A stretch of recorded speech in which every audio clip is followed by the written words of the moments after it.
আমি তো সব আলাদা বাজার করে নিয়েছি দেখেছো। আর ওইখানে দেখো উনুন জ্বলছে, তার আগে আমি কিছু কাঠ নিয়ে নিই। দেখো আমি কাঠ বের করে রোদ দিয়ে রেখেছি, সব ব্যবস্থাই আছে বুঝলে, কোনো সমস্যা নেই। আর আমি তো কাঠে রান্না করতে ভীষণ ভালোবাসি, তোমরা জানো তো। এই যে দেখো উনুন কি সুন্দর জ্বলছে। উনুনটা কিন্তু আমি সকালবেলা সুন্দর করে লেপে পুছে নিয়েছি, আর একটু লেপতে হবে।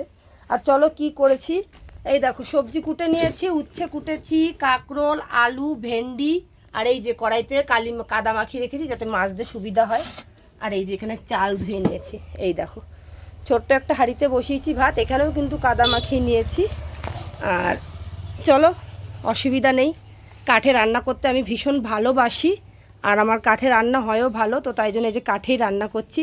আর সবথেকে ভালো কি জানো, রাস্তা দিয়ে লোক যাবে, লোক দেখবো আর রান্না করবো, এটা বিশাল মজার। আর এই দেখো বালতিটা রেখে গেছে, ফ্যান নেয় এই বালতিটায়। তো যাই হোক, কী রান্না করবো সেটা তোমাদের পরে দেখাচ্ছি।